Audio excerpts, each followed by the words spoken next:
Take a look at this. The most goals in potential elimination games.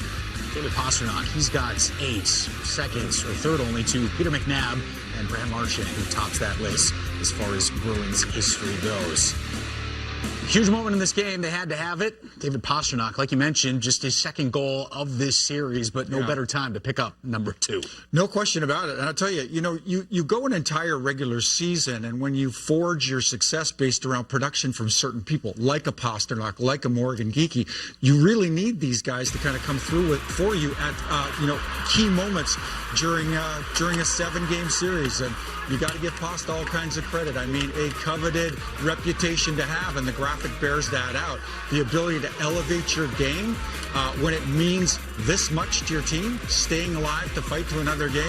And that's a really great move. I mean, layer into that, Johnny, the fact that Pasta's, it's a partial breakaway. He's got a defender kind of half draped all over him and makes a fabulous play.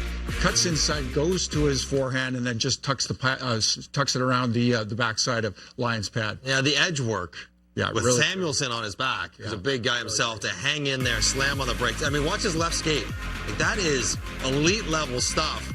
And he's under full control. The other part about David Pastrnak that you need to appreciate is in these, it's just really good. Really, really well done. But in tight games, he has the wherewithal to leak out for opportunities without really hurting his team defensively. He's got great timing. That was on a line change. Buffalo really carried the play in overtime. Some of their best moments in the entire game were in overtime for the Sabres.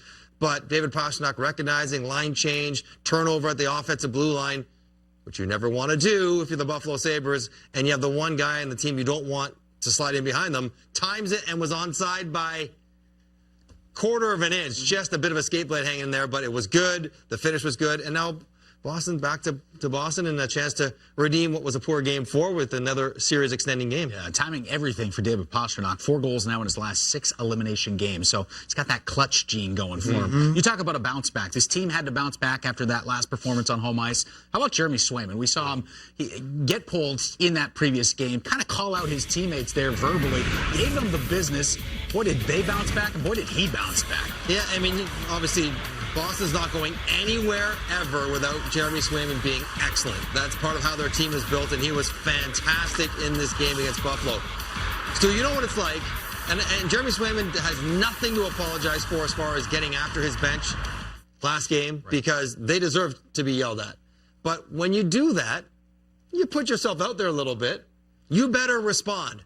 You better play well if you're going to tell everyone else that they need to play well. Yeah. And to his credit, he was up to the challenge. It was excellent. I would say your point applies certainly to a skater, but when you're talking about a goaltender that calls his team out, I mean, that's a guy that night to night, you know if you've been a difference or not. The rest of your group knows whether you've been a difference or not. Boston played a really solid, probably a lot of detail to their game tonight. But there were moments when Swayman's called upon to make some grade A opportunities. Guys like Thompson are in and around it all night, threatening a lot of grade A opportunity. Swayman looked, to me, under control, looked incredibly responsive, really quick, but great conservation of energy. A fabulous performance. Really, goaltending across both creases was really strong tonight. And if you're looking for a reason to be bullish on the Bruins extending it to a Game 7, that's the reason. Yeah. It's Jeremy Swayman. He is the guy who has played at a level throughout this season and can certainly get there in a Game 6 to win a game or give his team a chance to win, much like he did in this one. Goal saved above expected, 1.96, and some crucial saves in the third period and overtime.